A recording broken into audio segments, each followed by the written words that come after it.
नमस्कार दोस्तों, मैं रंजीत एक नए चैप्टर के साथ मैं आप लोग के सामने आया हूँ जिसका नाम है हेरेडिटी, जिसको हिंदी में हम लोग आनुवंशिकता बोलते हैं।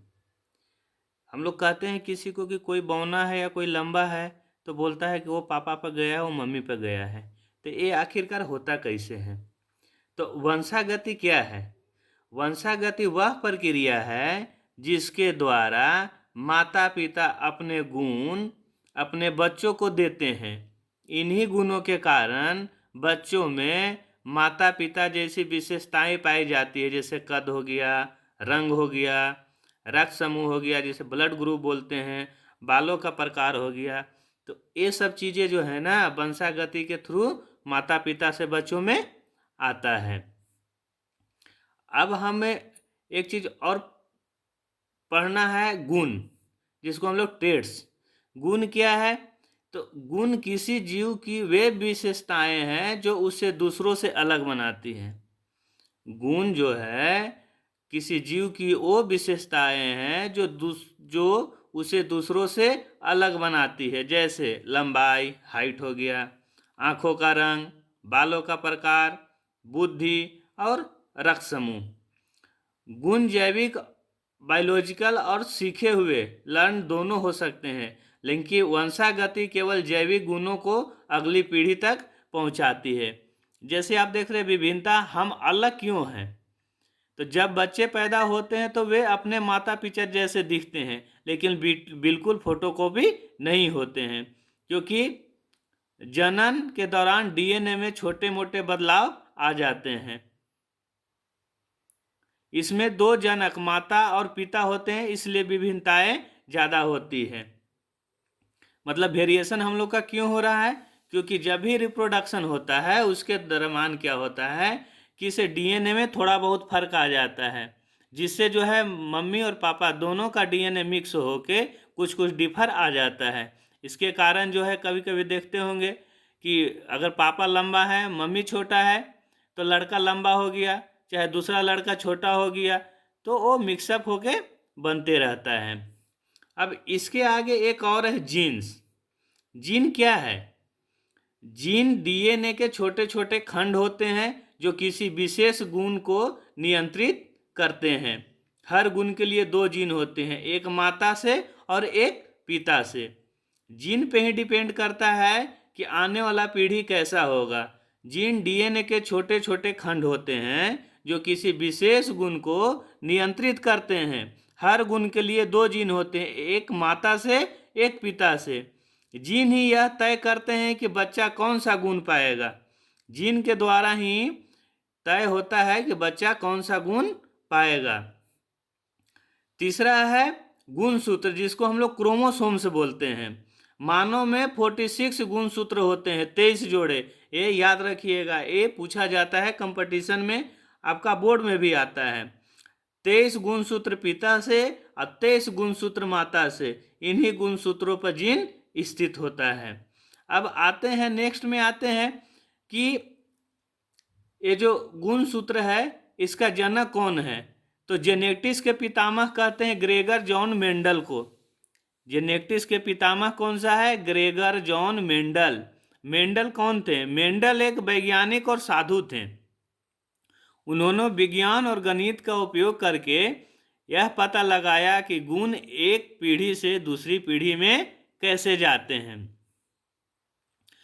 इन्होंने अपने प्रयोगों के लिए मटर के पौधे चुने क्योंकि ये जल्दी बड़े होते हैं।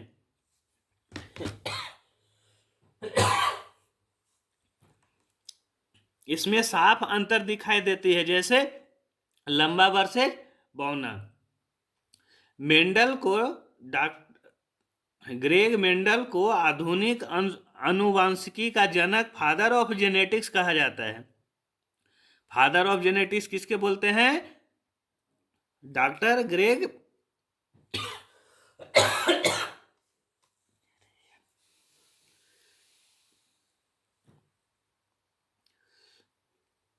फादर ऑफ जेनेटिक्स जो है मेंडल को बोलते हैं। उन्होंने मटर के पौधे पर प्रयोग किए और दो प्रमुख नियम बताए। वियोजन का नियम, लॉ ऑफ सेग्रीगेशन, जीन की दोनों प्रतियां अलग अलग होकर अगली पीढ़ी में जाती है। दूसरा, स्वतंत्र वर्गीकरण का नियम, लॉ ऑफ इंडिपेंडेंट असॉर्टमेंट। एक गुण दूसरे गुण से स्वतंत्र रूप से अगली पीढ़ी में जाती है। डॉक्टर मेंडल का दो नियम पढ़ा है, वियोजन का नियम और स्वतंत्र वर्गीकरण का नियम। अब आता है डोमिनेंस और अप्रभुत्व। डोमिनेंस क्या होता है? जीन दो प्रकार के होते हैं। डोमिनेंट जीन, जिसको प्रभुत्व जीन बोलते हैं, जो हमेशा अपना प्रभाव दिखाता है, जैसे लॉन्ग और नॉर्मल। अप्रभुत्व जीन क्या होता है? रिसेसिव जीन, जो केवल तब दिखता है जब दोनों जीन रिसेसिव हो, जैसे शॉर्ट और एल्बिनो। अब देखिए ये यहाँ पे एक देखिए, एक आपको दिखाई दे रहा होगा, गौर से देखिए कि लंबा और बौना। यही अभी आप लोग को हम बता रहे थे कि प्रभुत्व जिसको डोमिनेंस, और रिसेसिव जीन जिसके अप्रभुत्व जीन, इसी के कारण जो है बौना और लंबा होता है। देखिए यहाँ पे देखिए 3 पौधा दिखाई दे रहा है, 3 बड़ा बड़ा है, एक छोटा है। इसमें जो है जनक जैसे पेरेंट्स, मेंडल ने एक लंबे पौधे और एक बौने पौधों को क्रॉस कराया। इसमें क्या है? एक लंबा पौधा है, एक बौना पौधा है, दोनों को क्रॉस प्रोडक्शन कराया। नतीजा में फोन क्या हुआ? लगता है माध्यम कद से पौधे मिले होंगे, नहीं, सारे पौधे लंबे थे। मतलब कि हम ये भी निष्कर्ष कर सकते हैं कि हो सकता है एक टॉल को एक बौना को दोनों को मिलाएं तो सारे के सारे क्या हो गया? लंबा ही निकल गया। तो इसका मतलब कि लंबाई का गुण बौनेपन पर हावी हो गया, मतलब डोमिनेंट हो गया। आपको बताएं कि डोमिनेंट वाला है। अब आते हैं डोमिनेंट एंड अप्रभावी। अभी आपको हम बताएं प्रभावी लक्षण किसको डोमिनेंट बोलते हैं। ये वो बोस लक्षण है जो खुद को हमेशा दिखाते हैं, जैसे टी, लंबाई। अगर एक भी टी मौजूद है तो पौधा लंबा ही होगा। अप्रभावी लक्षण रिसेसिव जिसको बोलते हैं, ये थोड़े शर्मीले होते, ये तभी दिखते हैं जब दोनों साथी एक जैसे हो, जैसे बौनापन, पौधा बौना तभी होता है। मतलब अगर डोमिनेंट वाला है तो वो लंबा हो जाएगा, रिसेसिव वाला है तो वो बौना हो जाएगा। ये जो है दोनों डोमिनेंस और रिसेसिव पर डिपेंड करता है कि कौन सा प्रभावी ज़्यादा है। अगर डोमिनेंट हो गया तो लंबा हो जाएगा। अब आते हैं हम लोग इंडिपेंडेंट हेरिटेंस, जिसको स्वतंत्र वंशागति बोलते हैं। इसमें क्या होता है कि मेंडल ने सोचा क्या गोल बीज हमेशा पीले रंग के साथ ही जाएगा? तो जवाब नहीं। उन्होंने देखा कि बीजों का आकार और रंग अलग अलग वंशागति के होते हैं। पीढ़ी में उन्हें गोल हरे और झुर्रीदार पीले बीज भी मिले। मतलब है कि उसने देखा कि अगर गोल और हरा दोनों का अगर मिक्स कर रहे हैं तो क्या बन रहा है? तो उसमें एक उसमें से अलग से बन रहा है, नया कॉम्बिनेशन बन रहा है, जिसको हम लोग इंडिपेंडेंट इनहेरिटेंस बोल रहे हैं। मतलब दो को अगर क्रॉस ब्रीडिंग कराया जा रहा है तो एक नया चीज उसमें से नया पीढ़ी बन रहा है। तो वो क्या हो रहा है कि नया चीज जो है इंडिपेंडेंट इनहेरिटेंस उसमें से निकल के आ रहा है। अब होता है एगो जीनोटाइप और फिनोटाइप। एक होता है जीनोटाइप और फिनोटाइप। जीनोटाइप क्या है? जीव का अनुवांशिक बनावट, यानी अंदर मौजूद जीन। उदाहरण टी है तो टीटी दोनों साथ में आएगा। एक होता है फिनोटाइप, जीव का बाहरी दिखाई देने वाला गुण, उदाहरण लंबा या छोटा होना। मीन्स डेट कि जीनोटाइप में क्या है कि जो अंदर का गुण है वो चीज जो है ना जीनोटाइप में आता है। और फिनोटाइप में क्या आता है? जो बाहर से दिख जाता है, जैसे लंबा है या बौना है या छोटा है, तो वो चीज जो है फिनोटाइप में आता है। अब आते हैं नेक्स्ट आता है सबसे इंपॉर्टेंट पार्ट, डीएनए।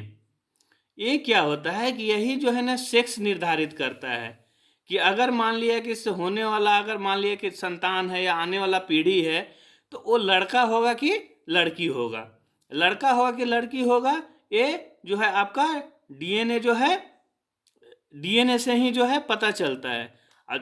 उसके बाद क्या है कि इसमें क्या होता है कि सेक्स डिटर्मिनेशन कैसे होता है। देखिए इंसानों में निर्धारित पिता के गुण सूत्रों से होता है। जैसे माता के पास क्या क्या होता है, x होता है, हमेशा x देती है। पिता के पास क्या होता है, आधा x और आधा y। मीन्स डैट कि पिता के पास xy होता है और माता के पास x होता है। तो अब यहाँ आप देख रहे होंगे फिगर में, इधर फीमेल है और इधर भी फीमेल है, इधर फीमेल है इधर मेल है। मीन्स डैट कि अगर x मिलेगा तो क्या बनेगा, गर्ल बनेगा। अगर XY मिलेगा तो क्या बनेगा, बॉय बनेगा, मतलब मेल बनेगा। मीन्स डैट कि माता के पास सिर्फ x आ रहा है, लेकिन डिपेंडेंसी किस पे हो रहा है, पिता पे, मतलब फादर पे। अगर x दोनों मिला, अगर माँ और पिता का अगर x दोनों मिला तो लड़की होगा।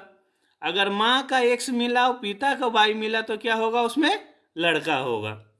ये जो है ना, यही गुण सूत्र जो है ना डिसाइड करता है कि कोई कौन सा लड़का होगा या लड़की होगा। अब आता है हमने इससे क्या सीखा। तो हमने क्या इसमें सीखा कि प्रजनन के दौरान डीएनए में बदलाव से विभिन्नता आती है जो जीव को जीने में मदद करती है। मीन्स डैट कि अगर दो डीएनए मिक्स हो रहा है तो तीसरा जो है अलग बनता है। अब प्रभावी गुण, मेंडल ने बताया कि कुछ गुण प्रभावी होता है और कुछ अप्रभावी होता है। आपको बताया था ना, डोमिनेंस और रिसेसिव। डोमिनेंस जो है ना हावी होता है, वो ज़्यादातर जो है ना, अगर वो हावी हो गया तो पेड़ पौधे लंबा हो गए या बाल बच्चा लंबा हो गया। रिसेसिव थोड़ा सा शर्मिला टाइप का होता है, ये दोनों एक टाइप के मिलेगा तभी ये रिसेसिव होगा।